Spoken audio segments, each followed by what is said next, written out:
What if the kindest thing you ever did came back to save your life 15 years later? An old rancher, broken by grief and barely surviving, found a dying horse in a frozen ditch. He had nothing, no money, no hope. But he couldn't walk away. He saved that horse, nursed it back to life, then set it free because he couldn't afford to keep it. 15 years passed. The rancher grew old, alone, forgotten. Then, one winter night, when death came for him in the form of a blizzard and a heart that wouldn't beat right, something impossible happened. A horse appeared. Not just any horse. His horse. And what that horse did next, the choice it made, the loyalty it remembered, would defy everything we think we know about memory, gratitude, and the bonds that refuse to die. This is a story that will leave you breathless. If you believe that kindness is never wasted and that animals remember those who save them, please hit that like button and subscribe. It helps us share more incredible stories like this one. The plains of northern Wyoming are a land of endless sky and bitter cold.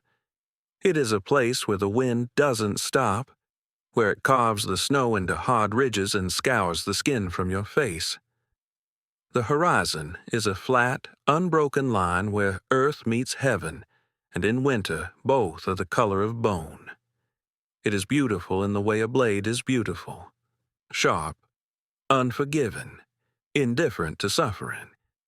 The town of Bridger Flats, if it could be called a town, was a scattering of buildings along a two-lane highway. A gas station, a post office, a bar that doubled as a grocery store. The population was 73 in summer, fewer in winter when the roads closed and the cold settled in like a fist. People who lived here were either born to it or running from something. There was no in-between. Cedric Wade, at 68, was both. He had been born on a cattle ranch 20 miles outside town, the son of a hard man and a silent mother. He had worked that land his entire life, through drought and blizzard, through the death of his parents and the slow, agonizing collapse of the cattle market. He had married once, a woman named Jane, who had loved him despite his silence, despite the way the land had worn him down to nothing but bone and stubbornness. She had died 12 years ago. Cancer, fast and cruel.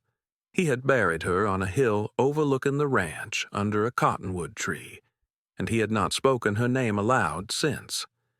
The ranch, what was left of it, was a dying thing. The house was a small, weathered structure with peeling paint and a roof that leaked. The barn was missing half its boards. The fences sagged. Cedric ran 20 head of cattle now, down from 200. He sold them each fall to pay his taxes and buy enough food to survive the winter. He lived alone. He spoke to no one. He had become a ghost in his own life. It was late November, and the first real storm of the season was rolling in from the north. The sky was a dark, bruised gray, and the wind carried the smell of snow and distance. Cedric stood in the barn, his breath misting in the cold air, pitchforking hay into the feed trough for the cattle. His hands were gnarled and stiff, the joints swollen with arthritis. Every movement hurt, but he didn't stop. Stopping meant thinking, and thinking meant remembering. He finished feeding, pulled his coat tighter, and walked out into the wind. The cold hit him like a fist. He squinted against it, scanning the pasture. The cattle were huddled near the windbreak, their backs to the storm. They would be fine. They were tougher than he was. He was about to head back to the house when he saw it. A dark shape in the ditch along the county road. He stopped. His eyes weren't what they used to be, but he knew the shape of a body when he saw one. He walked closer, his boots crunching on the frozen ground. It was a horse. A young mare, maybe 3 years old, lying on her side in the shallow ditch. Her coat was a dark bay, matted with ice and mud. Her eyes were half closed. Her breathing was shallow, labored. She had a deep gash on her shoulder, the blood frozen in dark streaks down her leg. She had been hit. A car, most likely, or she'd run through a fence. It didn't matter. She was dying. Cedric crouched beside her, his knees popping in protest. He ran a hand along her neck. She was cold, too cold. Her pulse was weak and fluttering.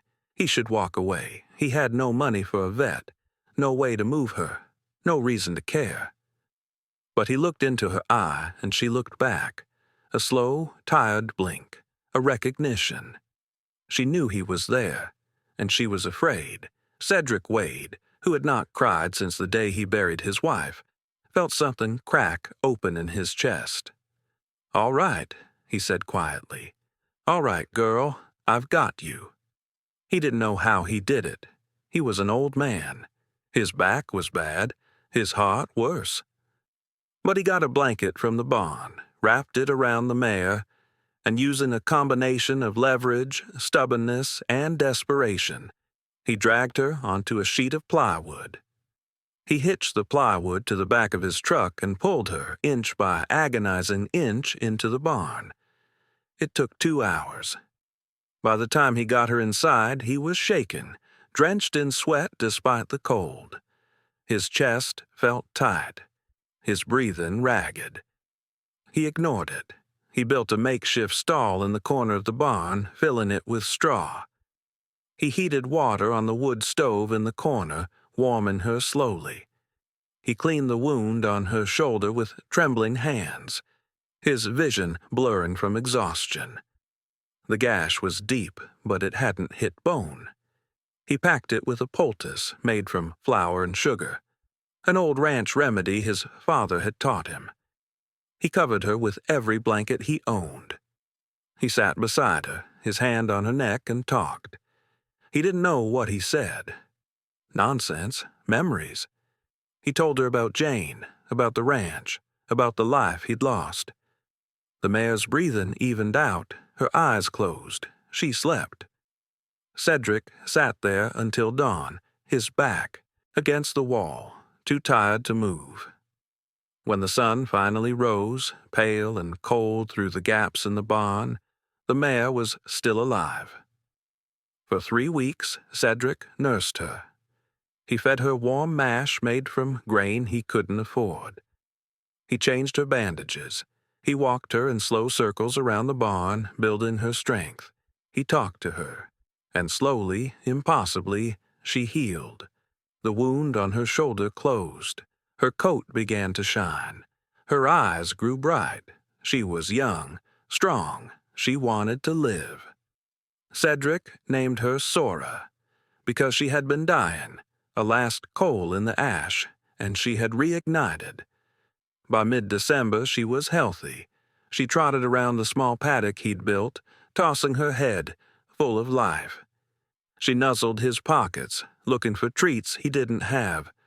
She followed him everywhere, her hooves clopping on the frozen ground, her warm breath on his shoulder.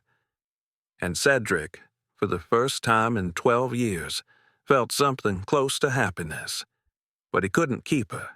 He didn't have the money. Feed was expensive. The winter was long. He could barely keep himself alive, let alone a horse. He knew what he had to do. On a cold morning in late December, Cedric loaded Sora into a borrowed trailer. He drove her to the Bureau of Land Management holding facility 2 hours south. It was a place where wild horses were kept before being adopted out. He explained that he'd found her, that she was healthy now, that someone should take her. The staff thanked him. They took her papers. They led her into a pen with other horses. Sora looked back at him. Once. Her ears forward, her eyes confused. Cedric didn't look back. He drove home, his hands white-knuckled on the wheel, his chest hollow. He told himself he'd done the right thing. He told himself she'd be fine. He told himself it didn't matter. But that night, alone in the cold house, he sat at the kitchen table and wept. Not for Jane, not for the ranch, for the horse he'd saved and then abandoned, for the one good thing he'd done, and the fact that it hadn't been enough. 15 years passed. They were slow, grinding years. Cedric grew older. His back bent. His hands shook. The ranch shrank further. He sold the last of the cattle. He rented out his grazing land to a neighboring rancher for barely enough to cover taxes. He lived on canned soup and black coffee. He rarely went to town. He had become invisible. The people in Bridger Flats forgot he existed. The winter he turned 83 was brutal. The snow came early and stayed. The temperatures dropped and didn't rise. The road to his ranch drifted shut. He was alone, completely alone. He chopped wood for the stove. He melted snow for water. He rationed his food. He told himself he was fine, but his chest hurt. A deep, squeezing pain that came in waves. He ignored it. There was no one to call, no one to care. On a night in late January, the pain got worse. It woke him from sleep, a crushing weight on his ribs. He sat up, gasping, his hand pressed to his chest. The room spun. He stood, stumbled, and fell. He crawled to the phone, the landline. He picked it up. No dial tone. The line was down.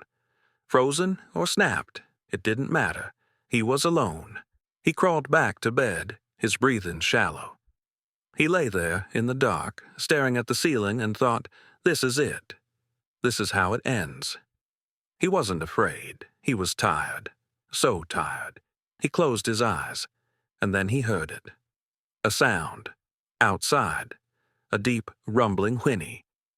Cedric's eyes opened. He thought he was dreaming. He thought he was dying and his mind was playing tricks. But the sound came again. Closer. Urgent. He dragged himself to the window. He looked out into the moonlit snow, and he saw her, a horse, standing in his yard, a bay mare, her coat dark against the white snow. She was staring at the house, at him. Her breath plumed in the cold air. She whinnied again. Cedric's heart, that broken, failing thing, kicked hard. He knew that horse. He didn't know how, but he knew. Sora. It was impossible. 15 years, hundreds of miles, but it was her. He stumbled to the door, pulling on his coat with shaking hands. He opened it. The cold hit him like a wall. The mare walked closer. She stopped 3 feet away. She lowered her head, and Cedric, tears freezing on his face, reached out. She pushed her muzzle into his hand. Warm, real, alive. I know you, he whispered. You came back. Cedric didn't understand. He couldn't. His mind was foggy from pain and cold and disbelief. But the mare was real. She was standing in his yard, snow dusting her mane, her dark eyes fixed on him with an intensity that felt almost human. She nipped at his coat, gently, insistently. She stepped back, turning her body toward the road, then looked back at him. A clear, deliberate gesture. Come. Cedric shook his head. I can't. I can't even stand. The mare walked back to him. She lowered her shoulder, pressing against his side, supporting him. And Cedric, who had spent 15 years alone, who had given up on everything, understood. She wasn't here by accident. She wasn't lost. She had come for him. He didn't know how she'd found him. He didn't know how she'd survived. But she was here. And she was telling him to move. He gripped her mane. He pulled himself up, using her body as a crutch. His legs shook, his chest screamed, but he held on. The mare walked slowly, carefully down the driveway toward the road. Cedric leaned on her, his weight on her shoulder, his fingers twisted in her mane. Every step was agony. But she didn't stop. She didn't falter. She carried him. The road was drifted with snow. The wind was a living thing, howling and biting. Cedric's vision blurred. He stumbled. The mare stopped, bracing herself, keeping him upright. "Keep going," he gasped. "Don't stop." She didn't. They walked for what felt like hours. Cedric had no sense of time, no sense of distance. There was only the cold, the pain, and the horse beneath his hands. And then, through the swirling snow, he saw lights, the neighboring ranch, a mile from his property. The mare walked straight toward it. She stopped at the fence, her body trembling from exertion. Cedric collapsed against her. He tried to call out, but his voice was a whisper, stolen by the wind. The mare threw her head back and screamed, a high, piercing whinny that cut through the storm like a blade. She did it again, and again. A dog barked. A door opened. A man stepped out onto the porch, a flashlight in his hand. "Hello? Cedric." The man ran toward them, his boots crunching in the snow. It was Dan Carter, the rancher who leased Cedric's land. He reached Cedric, his face pale with shock. "Jesus, Cedric. What are you doing out here?" "Hot," Cedric gasped. "Can't breathe." Dan didn't hesitate. He lifted Cedric, carrying him toward the house, shouting for his wife to call an ambulance. The mare followed. She walked right up to the porch and stood there, her sides heaving, her breath misting, watching as they carried Cedric inside. The ambulance came. They loaded Cedric onto a stretcher. As they carried him out, he turned his head, looking for the mare. She was still there, standing in the snow, waiting. Cedric reached out a shaking hand. "Thank you," he whispered. The mare dipped her head. And then, as the ambulance doors closed, she turned and walked back into the storm. Gone. Like a ghost. Like a dream. Cedric woke up in a hospital bed. The room was white and sterile, the lights too bright. His chest was wired to machines that beeped in a steady rhythm. A nurse stood by the bed, adjusting an IV. "You're awake," she said, smiling. "You're lucky. Another hour and we'd have lost you. Where am I?"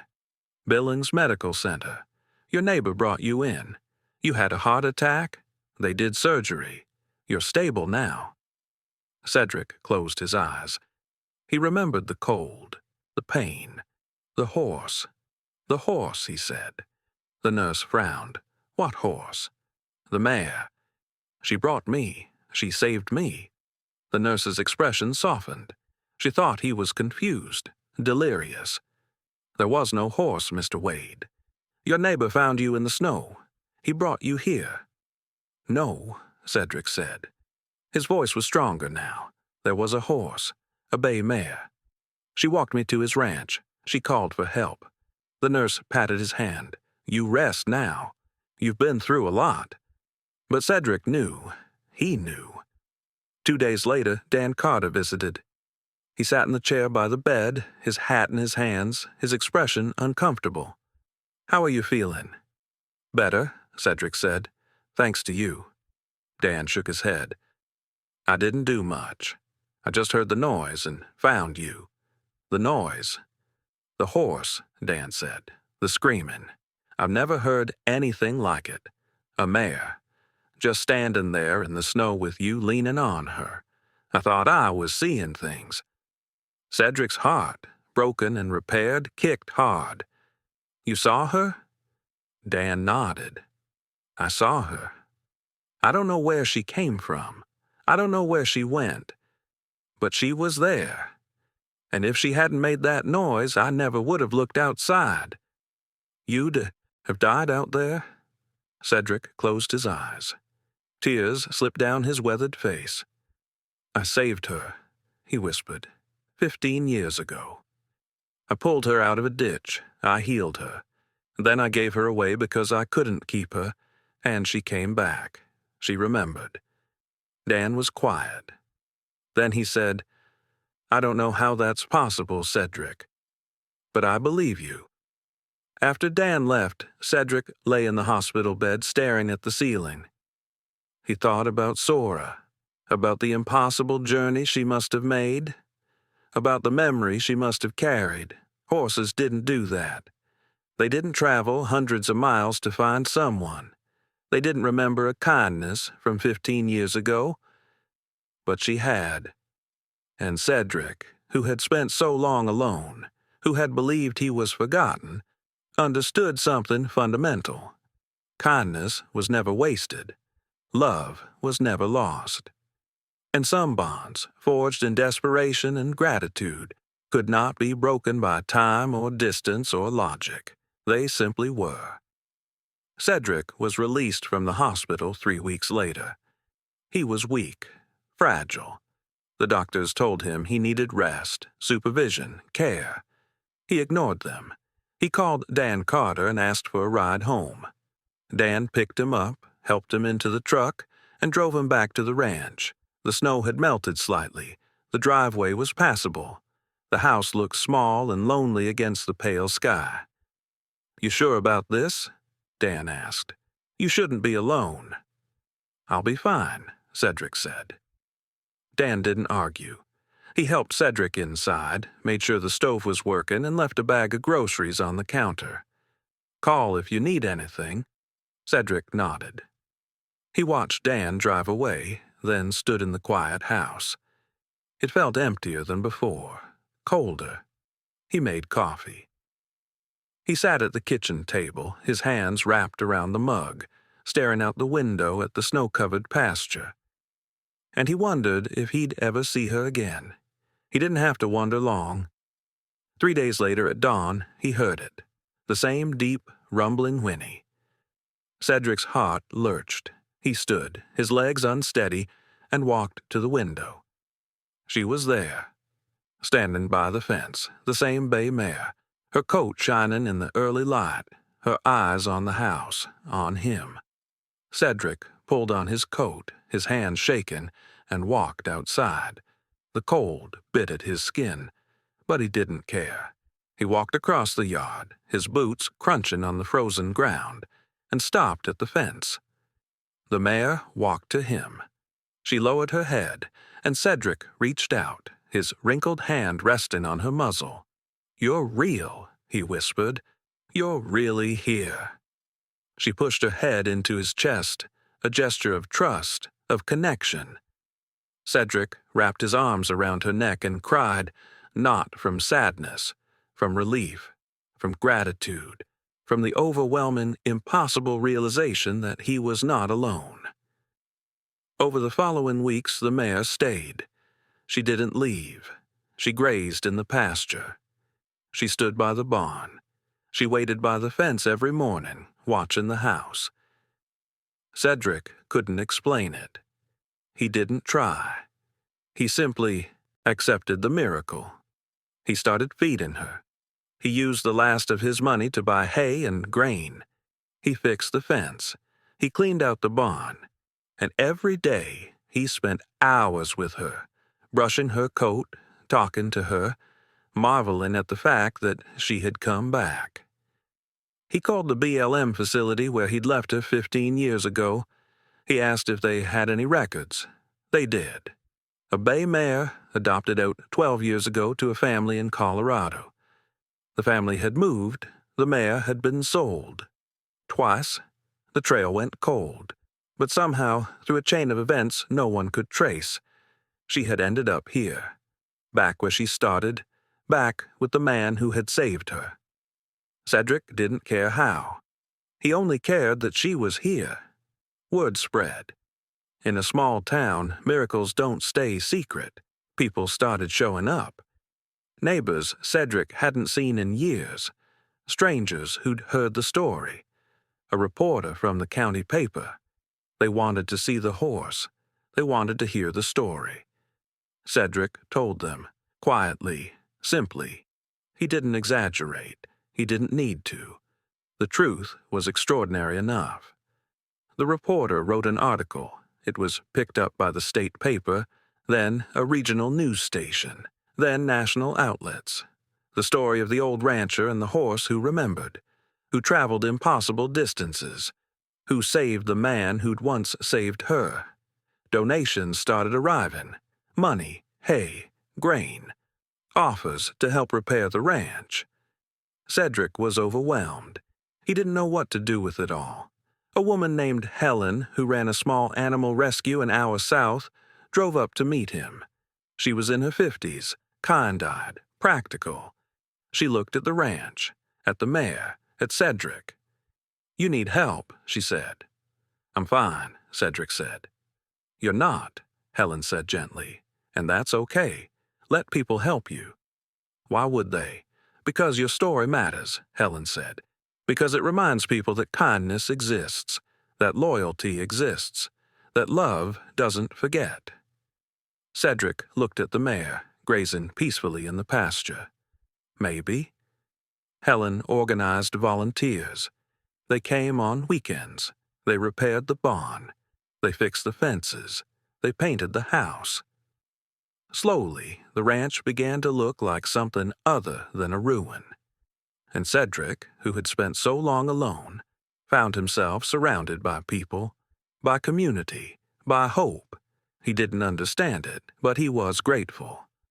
The mare, who Cedric had once called Sora, and now simply called Girl, became famous. News crews came to film her. Veterinarians came to examine her, trying to understand how she'd found her way back. They had no answers. Horses didn't have that kind of homing instinct. Not over that distance. Not after that much time. It defied explanation. But she had done it.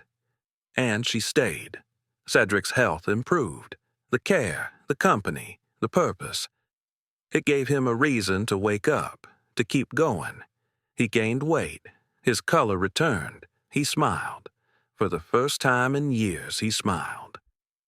One afternoon, Helen sat with him on the porch, watching the mare graze. "You know what I think," Helen said. "What?"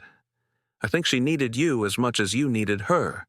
Cedric frowned. "I gave her away. I abandoned her." "No," Helen said. "You saved her. Then you gave her a chance at a life. And when you needed her, she came back. That's not abandonment. That's love." Cedric was quiet. He thought about that. About the years he'd spent alone. About the guilt he'd carried. About the mare who had refused to forget. "Maybe you're right," he said. A year after the mare returned, Cedric was still alive. Still on the ranch. Still tending to the horse who had saved him. The donations had slowed, but there was enough. Enough for feed. Enough for repairs. Enough to keep going. And Cedric, who had once been invisible, was no longer alone. Volunteers still came. Helen visited weekly. Neighbors checked in.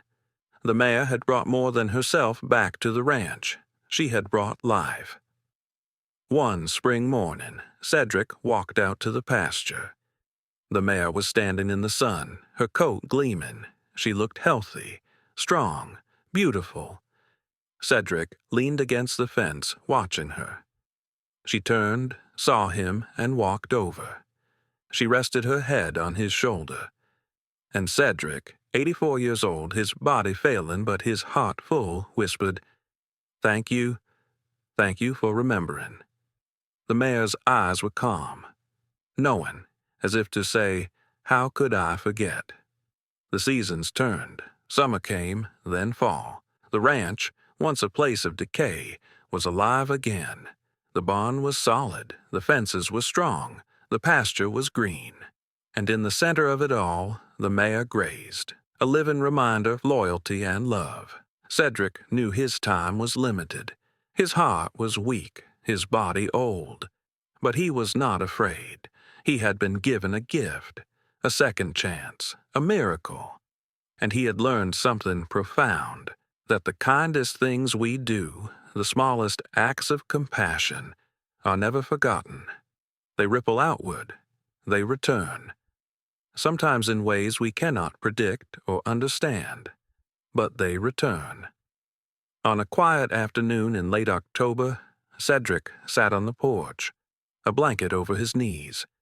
The mare stood nearby, her head over the fence, watching him. Helen sat beside him, a cup of tea in her hands. "You should write this down," she said. "The story. So people remember." "People already remember," Cedric said, "but not forever." "You should." Cedric shook his head. "It's not about me. It's about her." "Then write it for her," Helen said, "so people know what she did, what she is." Cedric thought about that. Then he nodded. Maybe. That night, alone in the house, Cedric sat at the kitchen table with a pen and paper. He wrote slowly, his handwriting shaky but clear. He wrote about finding her in the ditch, about saving her, about letting her go, about the night she came back. He wrote until his hand cramped, until his eyes blurred. And when he was finished, he folded the pages and put them in an envelope. He addressed it to Helen. He didn't know if anyone would read it. But it was done. The story was told. 2 weeks later, on a cold November morning, Cedric didn't wake up. He died in his sleep, peacefully, his body finally giving out. Helen found him when she came to visit. She called the authorities. She made the arrangements. And she went to the pasture to check on the mare. The mare was standing by the fence, staring at the house. She hadn't eaten. She hadn't moved. She knew. Helen walked to her, tears streaming down her face. She wrapped her arms around the mare's neck. "He loved you," she whispered. "You saved him. You gave him 3 more years, 3 good years." The mare lowered her head. A soft, mournful sound rumbled in her chest. And Helen understood. The bond had been real. The love had been real. And now it was broken. Cedric was buried on the hill next to his wife, under the cottonwood tree.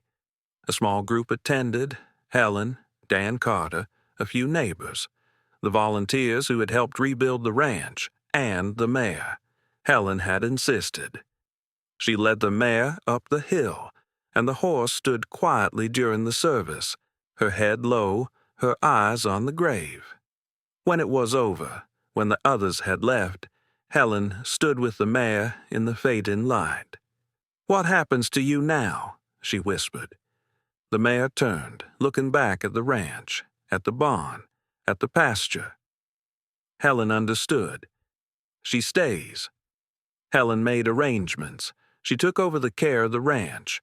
She moved the mare to her rescue facility temporarily, then brought her back to Cedric's land. The property was placed in a trust. The donations that had poured in were used to maintain it. And the mare lived there, free, cared for, remembered. People still came, to see her, to hear the story, to stand in the presence of something extraordinary.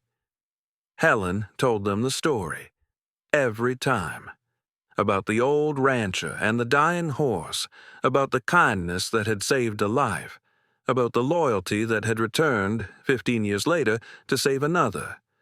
And every time she told it, she ended the same way. Love doesn't forget. Loyalty doesn't die. And the smallest act of compassion can echo across a lifetime. The mare lived for 5 more years. She was healthy, content, surrounded by care.